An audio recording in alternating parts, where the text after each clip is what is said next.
Hello मेरे प्यारे दोस्तों। तो यार एक डीआरडीओ की तरफ से एक जबरदस्त नोटिफिकेशन आपके पास आया और वो है वॉक इन इंटरव्यू का। सर रिटर्न पेपर भी होगा? यस, रिटर्न पेपर भी होगा और आपके पास इंटरव्यू भी होने वाला है।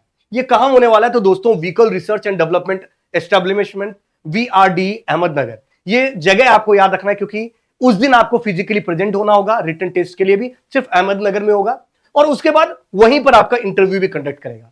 सर क्या ये परमानेंट जॉब है कि टेम्परेरी? डेफिनेटली जीआरएफ का पोस्ट है, बट ये जो जॉब है दोस्तों ये टेम्परेरी कॉन्ट्रेक्चुअल बेसिस पे है, 2 इयर्स के लिए, जिस पर आपको 37,000 का पे बैंड, मतलब 37,000 आपको मिलेगा। साथ ही आपको एचआरए भी देंगे।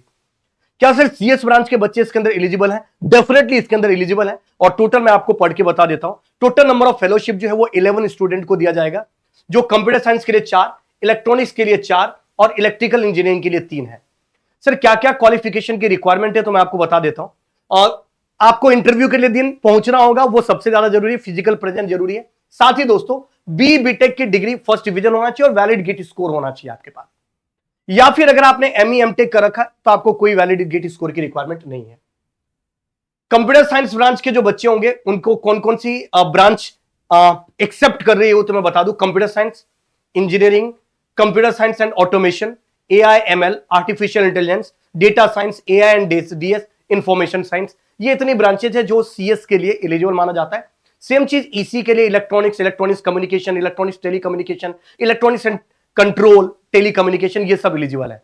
इलेक्ट्रिकल के लिए electrical and power system, electrical and electronics, power engineering, power electronics, ये सब एलिजिबल है। ये डेट भी आपको याद रखना जरूरी होगा क्योंकि return date of the written test and interview 21 अप्रैल को CS के लिए, 22 अप्रैल को इलेक्ट्रॉनिक्स के लिए और 23 अप्रैल को इलेक्ट्रिकल ब्रांच के बच्चों के लिए होने वाला है। सर इस दिन का क्या मतलब है? आपको वहां पर अपने डॉक्यूमेंट के साथ, फॉर्म के साथ आपको वहां पर प्रेजेंट होना होगा। पहले वो आपका रिटर्न पेपर लेंगे, उसके बाद आपका इंटरव्यू होंगे, फिर शॉर्टलिस्ट किया जाएगा। तो देखो ये चीज लिखा हुआ भी यहां पर कि इनका जो टेन्योर होगा वो 2 इयर्स के लिए होगा, बट आपके काम को देखते हुए 2 इयर्स के लिए और भी एक्सटेंड किया जा सकता है। वो एक साथ एक्सटेंड नहीं होगा, 1 बाय 1 करके एक्सटेंड होगा। और स्टाइपेंड मंथली जो होगा वो 37,000 होगा, प्लस एचआरए भी आपको मिलेगा दोस्तों इस चीज में। एजुकेशनल क्वालिफिकेशन मैंने ऑलरेडी बोला, BTech in the above discipline in the first division recognised university with the valid GATE score as a date of interview, और एमई एमटेक होने चाहिए तो आप एलिजिबल है इसके लिए। एक और खास बात, क्या सर इसको फॉर्म फिल करना है? क्या ऑनलाइन कोई फॉर्म फिल करना? नहीं, समझिएगा। Application form can be downloaded from drdo.gov.in से आपको डाउनलोड करना है। उसके बाद written test and interview are required to report at VRDE राइट अहमदनगर महाराष्ट्र में 9 बजे आपको सुबह, जो भी डेट आपको मेंशन कर रखा उस डेट पे आपको वहां पर एलिजिबल आपको अप्लाई करना होगा, आपको पहुंचना होगा। सर कौन से डेट को? तो हमने पहले जैसा डिस्कशन किया कि जो CS वाले बच्चे उनको 21 अप्रैल को इस लोकेशन पे सुबह 9 बजे उनको पहुंचना होगा। सर कोई एज लिमिट भी है? 28 ईयर जो है वो अपर एज लिमिट है, उसके ऊपर अलाउ नहीं है। अगर आप कैटेगरी लगती है तो वो रिलैक्सेशन जो होता है वो 5 इयर्स का वो उस बेसिस पे होगा। Candidate are required to produce a duly filled application form as per the format provided along with the attest copy of the certificate and testimonial with respect to qualification, experience and caste। जो भी होगा, जिस दिन interview होगा उस दिन आपको ये सब चीजें सबमिट करानी होगी। Applications will be accepted starting 9 to 10 from the above date। 9 से लेकर 10 के बीच में आपका जो होगा वो पूरा डॉक्यूमेंट वो लेंगे आपसे, एप्लीकेशन आपसे लेंगे। Having will not be allowed to participate in walk-in interview, ठीक है।